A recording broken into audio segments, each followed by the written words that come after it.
पिछले वीडियो में हमने प्रागैतिहासिक काल को पढ़ लिया था। इस वीडियो में हम आद्य ऐतिहासिक काल के बारे में पढ़ेंगे। आद्य ऐतिहासिक काल को पौराणिक काल भी कहा जाता है और इसकी जो जानकारियाँ मिलती हैं वो हमें धार्मिक ग्रंथों से मिलती हैं, विभिन्न धार्मिक ग्रंथों से मिलती है। और इसका जो विस्तार होता है वो चतुर्थ शताब्दी से यानी कि 4th सेंचुरी से ऐतिहासिक काल तक माना जाता है। उत्तराखंड का प्रथम उल्लेख हमें मिलता है ऋग्वेद में, जिसमें इसे देवभूमि एवं मनुष्यों पुण्य भूमि कहा गया है। ऐत्रेय ब्राह्मण में उत्तर कुरु शब्द का प्रयोग किया गया है आद्य ऐतिहासिक काल में। ऐत्रेय ब्राह्मण क्या है? एक ग्रंथ है ऐत्रेय ब्राह्मण। इसमें उत्तर कुरु शब्द का प्रयोग किया गया है उत्तराखंड के लिए। स्कंद पुराण में 5 हिमालयी खंडों का वर्णन है, जो है केदार खंड, मानस खंड, नेपाल, जलंधर और कश्मीर। इसमें से मानस खंड और केदार खंड का जो उल्लेख है वो उसका संबंध जो है उत्तराखंड से है। पुराणों में केदारखंड व मानसखंड के संयुक्त क्षेत्र को उत्तरखंड, खसदेश, ब्रह्मपुर आदि नामों का प्रयोग किया गया है। बौद्ध साहित्य के पाली भाषा वाले ग्रंथों में उत्तराखंड के लिए हिमवंत शब्द का प्रयोग किया गया है। तो इम्पोर्टेंट है कि हिमवंत शब्द का प्रयोग बौद्ध साहित्य के पाली भाषा में, तो उस समय पे जो बोलचाल की जो भाषा थी वो पाली भाषा थी, उसमें हिमवंत शब्द का प्रयोग किया गया है। कहाँ पर? बौद्ध साहित्य में। और आगे बढ़ते हैं। इसके बाद हम बात करते हैं गढ़वाल क्षेत्र की। पहले हम गढ़वाल क्षेत्र के बारे में पढ़ेंगे, उसके बाद कुमाऊं क्षेत्र के बारे में पढ़ेंगे। गढ़वाल को पहले बद्रिकाश्रम, स्वर्ग भूमि, तपोभूमि आदि नामों से जाना जाता था, लेकिन बाद में 1515 ईस्वी के आसपास पवार शासक अजयपाल द्वारा यहाँ के 52 गढ़ों को जीत लेने के कारण इसका नाम गढ़वाल हो गया। ऋग्वेद के अनुसार यहाँ के प्राणा ग्राम में, ठीक है, प्राणा नामक ग्राम में सप्त ऋषियों ने प्रलय के बाद अपने प्राणों की रक्षा करी थी। प्रलय के समय पे तो प्राणाग्राम में यहाँ पर सप्त ऋषियों ने अपने प्राणों की रक्षा करी थी। यहाँ के अलकापुरी को कुबेर की राजधानी भी कहा जाता है। अलकापुरी को क्या माना जाता है? मनु, जो कि आदि पूर्वज थे, आदि पूर्वज मनु का निवास स्थल माना जाता है। किसको? अलकापुरी को। अलकापुरी जो कुबेर की राजधानी थी।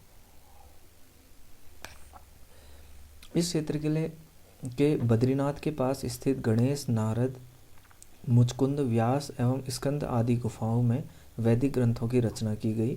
गढ़वाल क्षेत्र के देवप्रयाग के सीतोसु पट्टी में सीता जी पृथ्वी में समाई थी। इसी कारण यहाँ पर मनसार में प्रतिवर्ष मेला लगता है। रामायण कालीन बाणासुर की राजधानी ज्योतिषपुर थी। ज्योतिषपुर, जिसको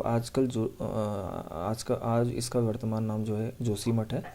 तो ये रामायण कालीन बाणासुर की राजधानी थी ज्योतिषपुर या फिर जोशीमठ। पुलिंद राजा सुबाहु की राजधानी श्रीनगर थी। प्राचीन काल में इस क्षेत्र में कर्णवाश्रम व बद्रिकाश्रम नामक 2 विद्यापीठ थे। कर्णवाश्रम में दुष्यंत व शकुंतला के प्रेम प्रसंग के लिए प्रसिद्ध है। इसी आश्रम में, कहाँ पर? कर्णवाश्रम में सम्राट भरत का जन्म हुआ था। ऐसा माना जाता है कि इन्हीं के नाम पर कर्णवाश्रम में भरत का जन्म हुआ था। इन्हीं के नाम पर हमारे देश का नाम भारत पड़ा। ये एक थ्योरी है। कर्णवाश्रम मालिनी नदी के तट पर स्थित है। महाकवि कालिदास ने अभिज्ञान शाकुंतलम की रचना भी कर्णवाश्रम में की थी। वर्तमान में इस स्थान को क्या कहा जाता है? चौका घाट कहा जाता है। आगे बढ़ते हैं। आगे है कुमाऊं क्षेत्र। तो कुमाऊं क्षेत्र पौराणिक ग्रंथों के अनुसार चंपावत के पास स्थित कांतेश्वर पर्वत के नाम पर इसका नाम कुमाऊं पड़ा। कुमाऊं का सर्वाधिक उल्लेख स्कंद पुराण के मानस खंड में मिलता है। ब्रह्म एवं वायु पुराण के अनुसार यहाँ किरात, किन्नर, यक्ष, गंधर्व, नाग आदि जातियां निवास करती थी। अल्मोड़ा के जाखन देवी मंदिर से यक्षों के निवास की पुष्टि होती है। तो इससे भी क्वेश्चन कुछ बन सकता है।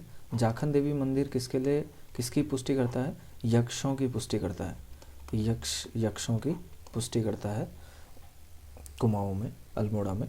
किरातों के वंशज अस्कोट व डीडीहाट नामक स्थान में निवास करते हैं। किरातों के वंशज भी यहाँ पर पाए जाते हैं।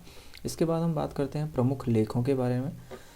देहरादून के कालसी नामक स्थान से 257 ईस्वी पूर्व पाली भाषा में स्थापित अभिलेख मिला है, जिसको क्या कहते हैं? कालसी अभिलेख कहा जाता है। यहाँ के निवासियों के लिए पुलिंद तथा इस क्षेत्र के लिए अपरांत शब्द का प्रयोग किया गया है कालसी अभिलेख में। देहरादून के लाखा मंडल से राजकुमारी ईश्वरी का शिलालेख मिला है। तो यहाँ पर पे हम इसको समाप्त करते हैं इस वीडियो को। अगले वीडियो में हम ऐतिहासिक काल की ओर बढ़ेंगे। तो इस वीडियो में इतना ही।